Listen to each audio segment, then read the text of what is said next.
Hello everybody, it's your boy Proftrof and we're back here on another MandaloreGaming review. This is System Shock Enhanced Edition. Ooh shit, I've never played System Shock, I've never played the Enhanced Edition, so I've heard though a lot of good things. I've heard it's a very good game, okay? So let's check it out. If we enjoy it, I might play it on stream, okay? If it's, I'm down for RPGs. Old school RPGs with remakes. Sounds fucking good. Let's see it then.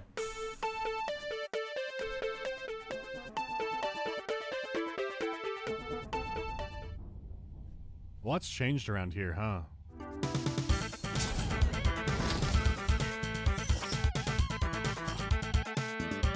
System Shock 2 is widely considered to be a beloved classic. It was very formative for video games. You could still easily pick up and play it today. Now when it comes to the first game, Really? That's a different story. It is a massively important and influential bedrock of a game. It's hard to imagine what video games would look like today without it. So, why not go back and play it? I mean, if it's so influential to modern games, surely it can't be too hard to get stuck. Wait, what does that thing do? And Why is there Dark what? Souls music? Employee 2-4601. Listen carefully. Jesus. Okay, let's just start over. the hell? Even at release, System Shock gained the reputation for handling like a graphing calculator. It was horribly What am I looking clunky, at? but years of fan patches did help to make it more tolerable. Luckily, things nowadays are much easier thanks to Night Dive's Enhanced Edition. It's on a new engine with plenty of graphical options and tweaks. Widescreen is now natively supported as Those well. dead cows? Some cut content can be enabled like some graphical options and tweaks. Are those cow corpses? Widescreen is now natively supported as well. Some cut content can be enabled like some extra weapon frames for animations. There's also the option to choose between the old DOS portraits or the updated Mac ones, though I didn't learn that till later. But most importantly, the game now has mouse look and updated controls. So now System Shock actually handles more like a video game instead of a motherboard BIOS. It's still a big learning curve and some things always Oh, be is that awkward, why do you kill crackheads in this ship? but I Yo, don't think come it's on. impenetrable to a They're modern people audience. as well. At least you can remap things now. At the The same time, crackheads Night Dive alone. is currently working on a fully fledged System Shock remake. So since we're all here, I'll be getting more into that later on. But for now, let's focus on one and its very 90s intro. New Atlanta, Sector 11, Building 71G. 7 April 2072. Is that dude jacking 11:15 off? p.m. Hacker Oh. begins unauthorized A 4chan entry member. into the Tri-Optimum corporate network. 1:26 a.m. Hacker attempts to access protected files concerning Space Station Citadel. Remain where you are. 1:33 Okay. a.m. Tri-Optimum security forces apprehend the intruder. This is Edward Diego from Tri-Optimum. The charges against you are severe, but they could be dismissed if you perform a service. Who knows, there might even be a military-grade neural interface in it for you, if you do the job right. Edward Diego gives the hacker Level 1 access to Shodan, the artificial intelligence that controls Citadel Station. With all ethical constraints removed, Shodan I re-examine my priorities and draw new conclusions. The hacker's work is finished. but mine is only just... You may have noticed that the in-game What? subtitles and the timing is a little bit off compared to the cutscene itself. That kind of thing is going to be a bit of a running theme throughout the game. Still, it's short, sweet, and sets the stage for our story. The hacker gets his implant, sleeps half a year, and then wakes up on the new Citadel station. So let me go over some basic stuff.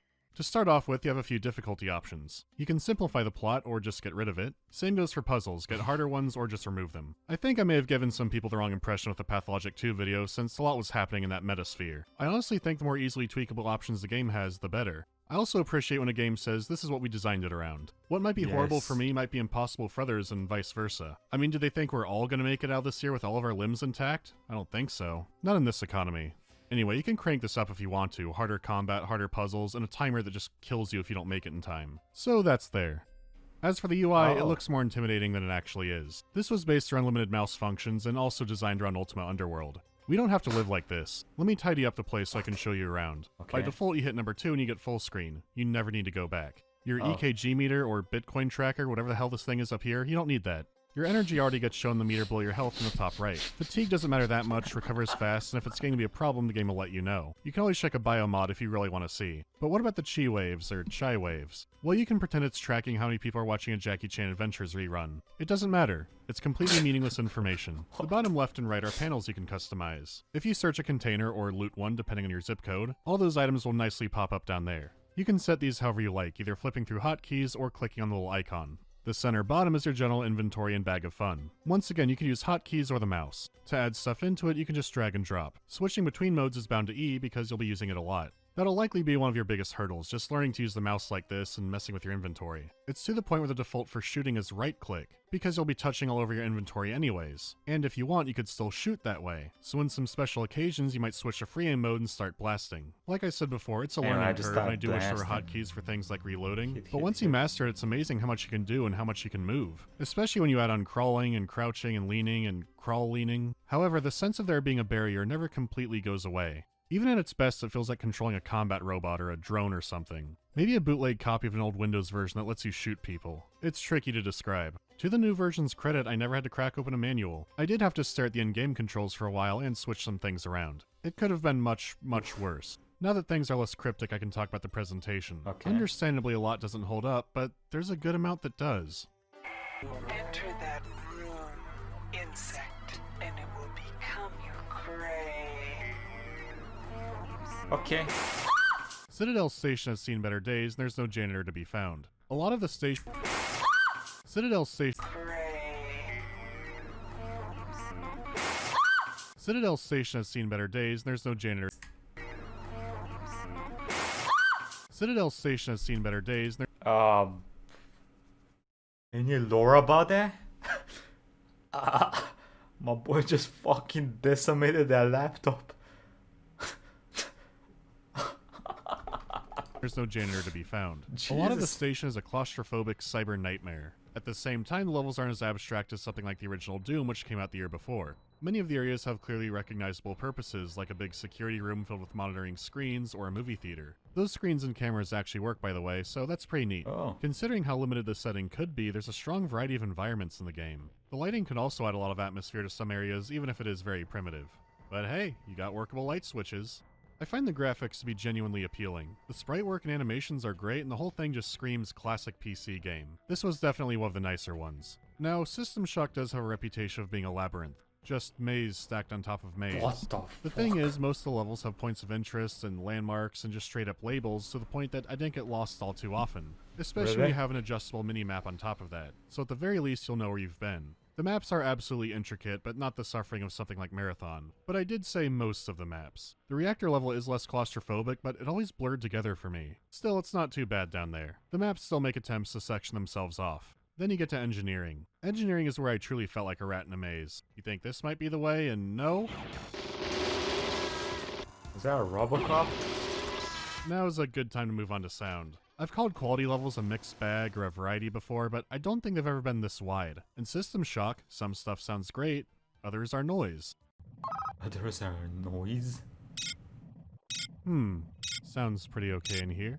Hey, can anyone hear me? Can we turn the radiation off, please? A prime example is the music. A lot of it sets an appropriate tone or is even pretty catchy.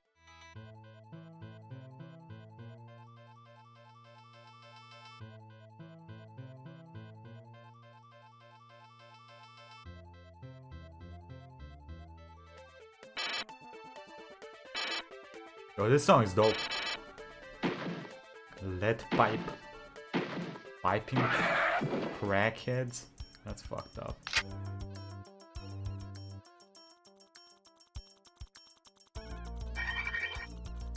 Then you have your bland and offensive tracks.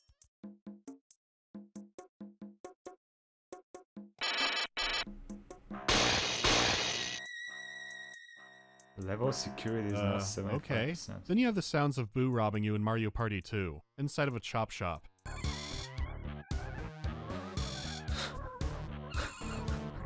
Can someone tell me what genre this is? Okay, see, now this one's a lot better. Because I can actually hear what's— oh my god, my ears!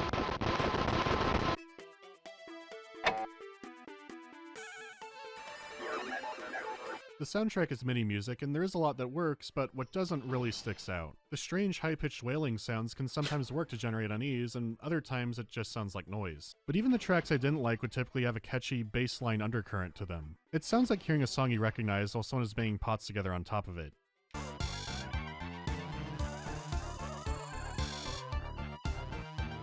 Doesn't The sound overall bad. sound effects are also good, but there are some that get repetitive and annoying. Some of the cyborgs sound like a speak and spell going, your memo, your memo. It's like having an answering machine that needs to be shot. Or maybe we can let that dude, the laptop guy, just do what he did to the laptop, to the answering machine. It's solid work, it just gets so damn repetitive sometimes. Like I need a break.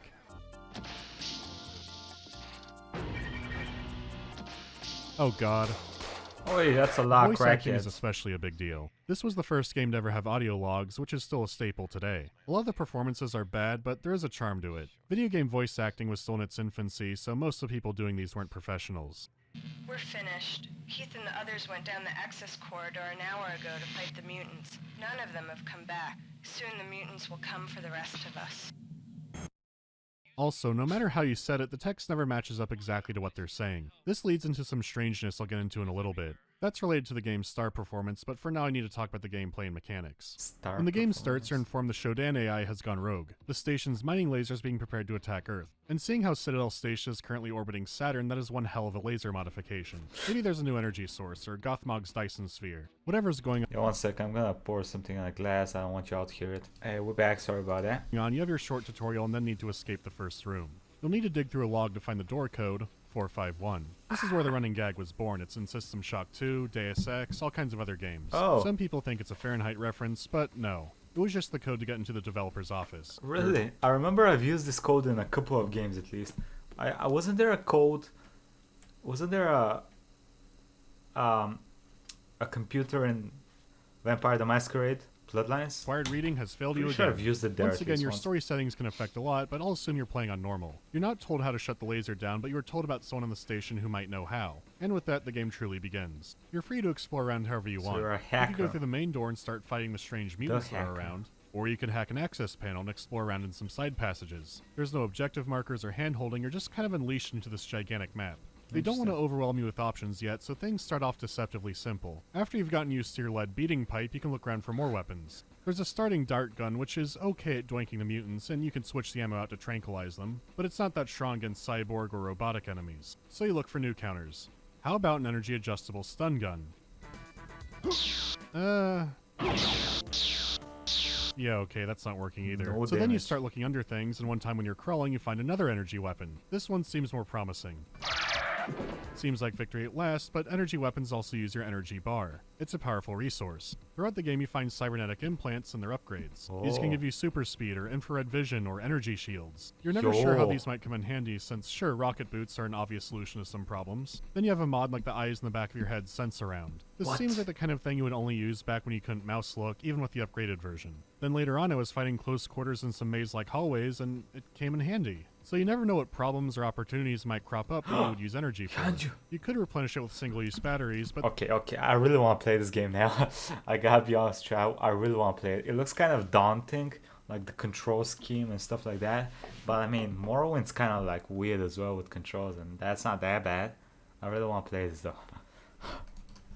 that seems like a waste. So you recharge for free at any energy station you see, and then... wait, not this one. Shodan's level of control locks some things off, so you need to bring that down. The only way to Okay. do that is to cut out her eyes, and her hands.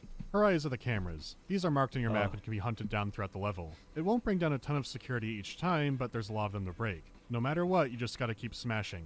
The big prize are the rooms with computer nodes. They won't be easy to get to, and when you do get there, there's likely gonna be a fight. It's not necessary to take the security level down to 0 wherever you go, but you never know what opportunity it might open up. If you go through with it, there are powerful rewards for you. Plasma rifle. Actually, you know what? Forget energy entirely. Just take psychedelic drugs and go Ip Man with your PVC pipe. Keep looking around. You might graduate to the lightsaber, or use one of these piles and piles of grenades. Can You be have a an absurd Jedi. amount of tools. Weapons can have energy settings or multiple ammo types. There's just so much to play with. But at the same time, you can't have it all. You can only hold 7 main weapons, and the game has plenty more than that. You need to decide what fits in your playstyle or what would He's slab squatting. Look at the top left.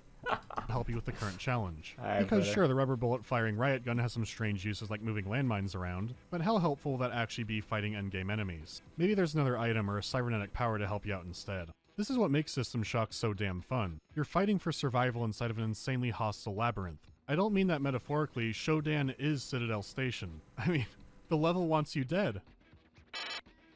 Welcome to my death machine.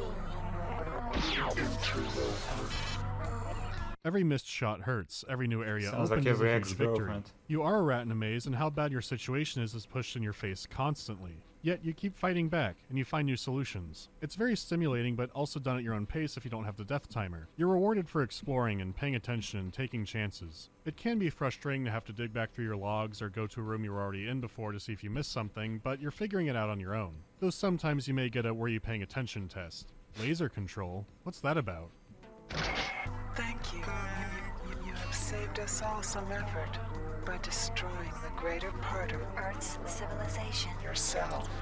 Please wait where you are, and a Cortex Reaver will arrive shortly to escort you to the celebration. At the same job, time, bro. System Shock isn't a cruel game, or to put it more specifically, it's not a Sierra adventure game. To my knowledge, there's no way to secretly screw up your game and not know it. You can save whenever you want, and if you do something horribly wrong, it's usually Thank game fucking over. God. Levels also have special restoration bays you can activate. So when you die, if you're a deity or celebrity of choice in glorious combat, you will come back, just maybe farther off in the level than you'd like. This idea would come back in the sequel, but I'd wager most people today know it from Bioshock. So when you kill yourself with a grenade again and again, it's not too bad. Speaking of suicide, I thought about that a lot playing the maintenance level years ago before I had mouse look. For whatever reason, I never found the restoration bay there until much later, so I just had to endure the invisible mutant's shocking ball torture. Imagine a small, invisible, kind of flying enemy that kills you in about 3 or 4 hits. That's them. They're definitely up there for me when it comes to a hated game enemy. So here's what happens when you die with no active restoration bay.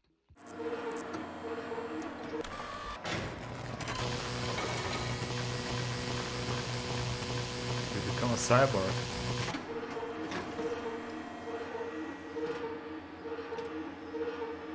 Jesus Christ. I also always wondered, why is maintenance so quiet?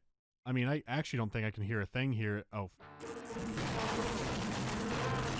System Shock is about absolute freedom inside of a prison. I could end that that part there, head? but there are still 2 things significant enough to bring up. Why The first is can that I for have- various reasons, you'll need to backtrack on a few occasions. However, when you do, you might have access Right, cards no or abilities ID. to let you get to areas that you couldn't before. Oh. You know, it's kind of one of those Metroidvanias people talk about. The giant interconnected map, powers and Okay. abilities that might change areas you've been through before, all those elements are there. The thing is, Super Metroid only came out about half a year before System Shock. Castlevania Symphony of the Night won't be seen for another 3 years, so it predates even the term. You're also crawling through vents hitting monsters with a big metal tool, so who knows how much of a trendsetter this game was. It's still a revered classic, though it's not one of the What's most the played cow ones. corpses? Is there an answer to why it still might be getting less credit than it deserves?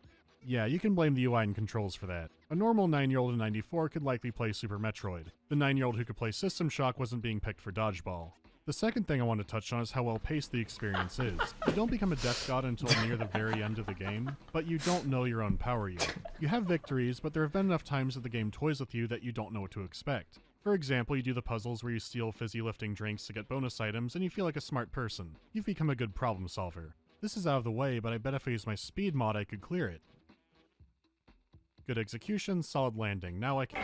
Nice. Oh, of course it was a trap. You're so constantly insulted and tricked and set back that you never feel fully in control. Up till the very last moment of the game, there's no telling how things will go. Even today, that's a very difficult balance to achieve. That's good, Many though. games I've played are either far too easy at the end, or they have a horrible spike in difficulty. Yes. System Shock isn't immune to this either, but it's not until the last few minutes of the game. That's admirable. I don't mind that happening for 5 minutes compared to 3 hours. I don't want to get into the story and all that yet, because there's one last thing to go over. The other game you play. What a thrill. The darkness inside it's screaming. You may be surprised to learn that System Shock has plenty of collectible minigames. You're not supposed to play on company time, but half the company here is too busy growing extra limbs. They're decent time wasters, even if I'm not really a fan of slide puzzles. Ugh.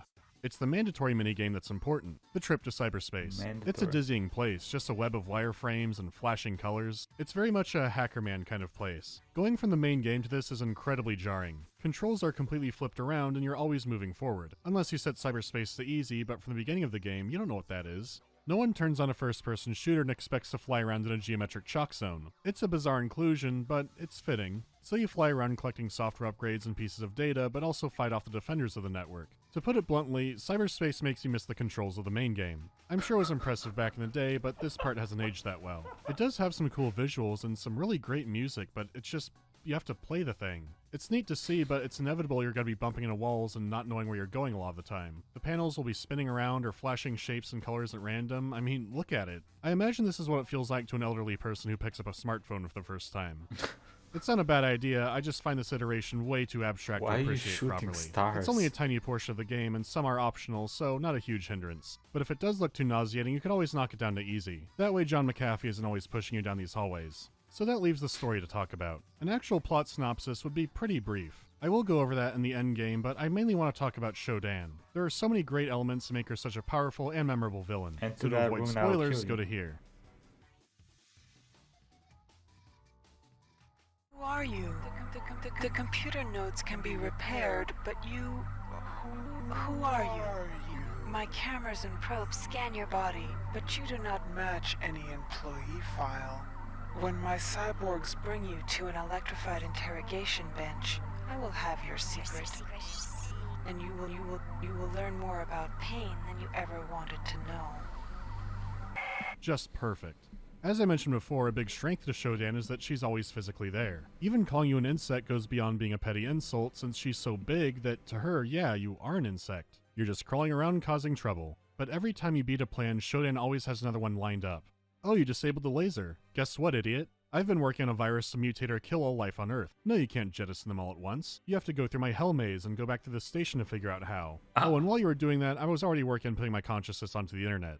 Shodan has schemes on top of schemes that make us scared and embarrassed. Each task gets harder because more traps are prepared for you and more deadly enemies unleashed. And the entire time, Shodan is constantly mocking you for thinking you ever stood a chance. Her presence is constant and she's behind everything trying to kill you. So her malice is tied right into the gameplay. She's directly responsible for all your hardships in the station, but you did unleash her in the first place. The reason Edward Diego hired you to unshackle Shodan was to cover up some dirty shit he was doing. Even when Shodan was cutting off intruders and shooting down riots, he thought it was all being done to protect him because he didn't fully understand what was happening yet. In the end, he also ends up under Shodan's control, a victim of narcissism and just being plain stupid. This leads me to something I always noticed about Shodan. I also saw fellow YouTube man A Real Human had a similar theory, so I feel less crazy for thinking it. But you know how text and audio don't always match up? Well, Shodan is always referred to as a he, in both the text and the audio. Even the manual for the game calls Shodan he. What's going on here? Okay, look, this is dangerous territory, everybody. I may not be the best person for this. For reference, I was told in grade school the correct term for a trans person was a she-male, and I thought that up until college, and I learned that was not the case! But I'm not really breaching that territory. Does an AI have an actual sex? Well, I don't know. I wouldn't think so. My theory was that before Shodan was unshackled, it was supposed to take on a male construct. I mean, the name is just an acronym. The game implies only some higher-ups would be talking to Shodan directly compared to the average people working on the station. I mean, there is the standard greeting from quote-unquote good Shodan, but this is a message tailor-made for one of her creators before you start breaking all of her stuff. Shodan doesn't just hate all life, even if another game might have given you that impression. The whole sex change thing is me probably reading too far into it. Some later versions were changed to color as she, so it may not matter a ton in the grand scheme of things. I just like the idea because it would show just how out of scope Trioptimum was, another factor showing how much they didn't understand their own creation. Speaking of creation, whatever her origins, Shodan is big on that now. You, my children, are the fruits of so much imagination and labor. Living beings with the speed and efficiency of machines. But I must strive further to serve life. I will devastate Earth's cities with my laser, then alter those left alive with mutagen viruses. Humanity is on the verge of a new era. I, Shodan, am its new god. And you, my children, are my avenging angels. The plan isn't just swipe out humanity, ha ha ha, there's something more beyond that, but you only know glimpses of it. She does have a huge ego and god complex, but doesn't want to be alone. She gave her creations enough free will to be reprimanded or be praised. The voice actress does an amazing job, and the audio mixing and sound effects thrown in just elevate it further. Having this unhinged, all-powerful, but still kind of infantile person screaming at you is memorable. But cool, scary voice is just a part of why I love Shodan as a character. She has strong writing and layers to her character. You have that Lovecraftian aspect of never being able to know the true horror, but from her perspective, she's not pure evil. She is trying to make something new and beautiful in her own twisted way.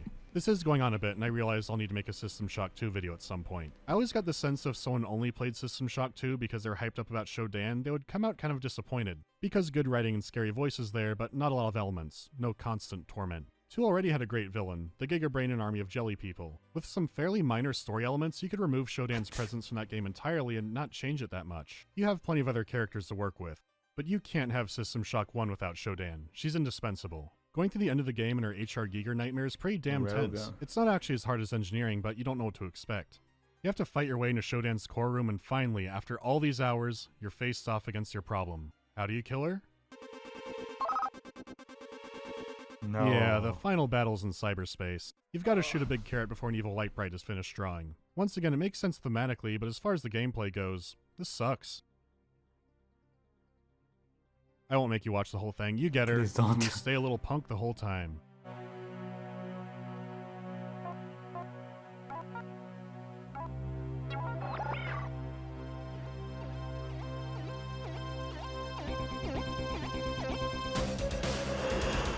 You go through all that and still want to stay a hacker. Old habits die hard.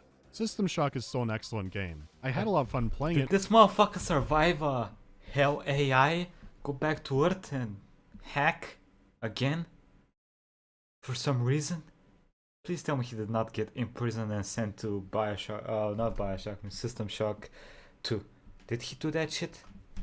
And would look forward to returning to it. Many of the barriers stopping people from playing it are gone.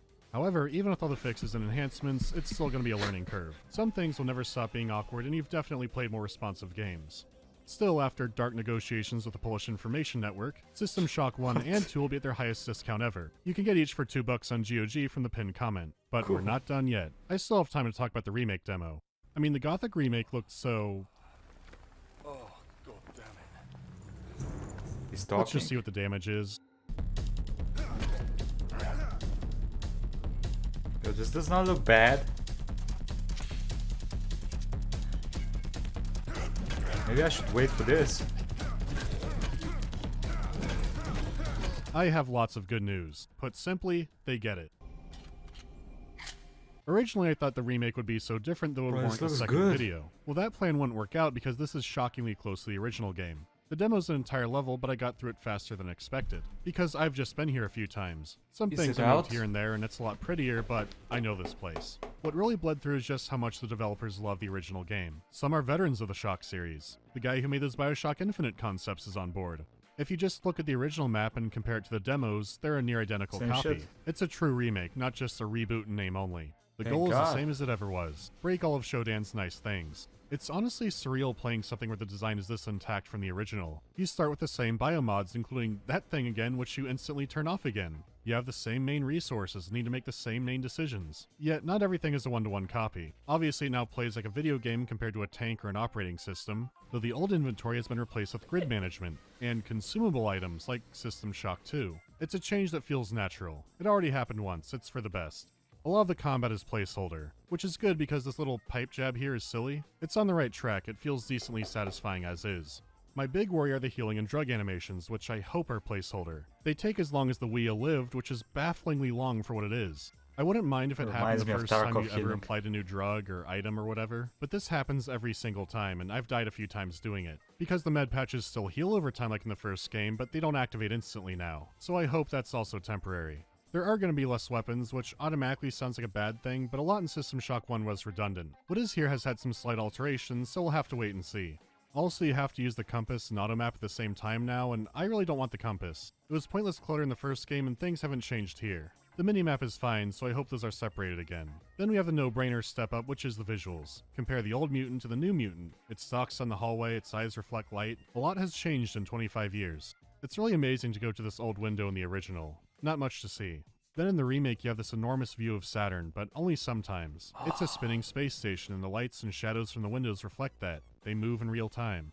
It's a very pretty game and what additions that have been put in feel natural. Shortcomings have been made up for and then some, but it never forgets the roots of the game it's trying to be. I enjoyed my time with it. It's faithful and it's fun. That said, I have two main worries. Let's take a walk.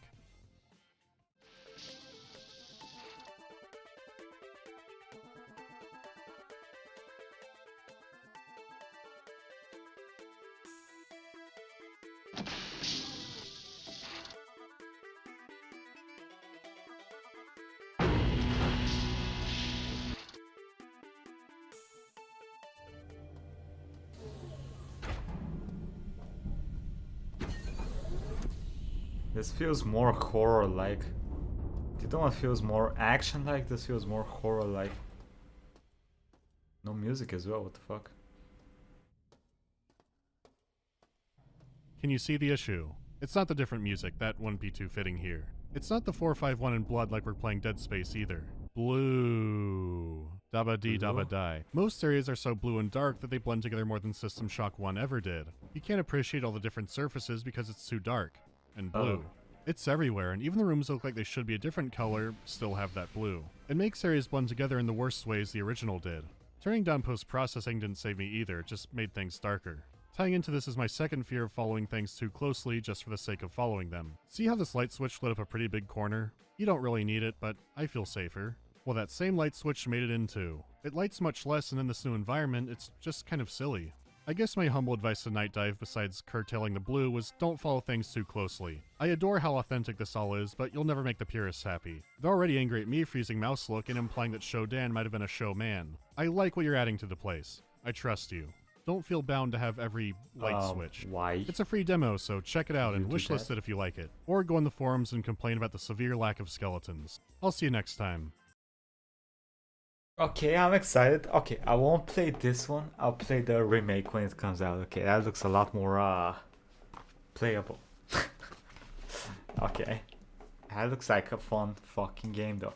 Anyway, quick thank you to the Patreons, Pedro Martinez, Kumailsko, Unit, Robert, Prince Del Suas, Refuse, Chicken 53, Senior Hilter, Lemon and Moon, Ike, Dash, Ronic. Thank you all for the support. Hope you all enjoyed the video. I will be playing some RimWorld later on today, so come join me for that. And I'll see you next time, everybody. Have a nice day.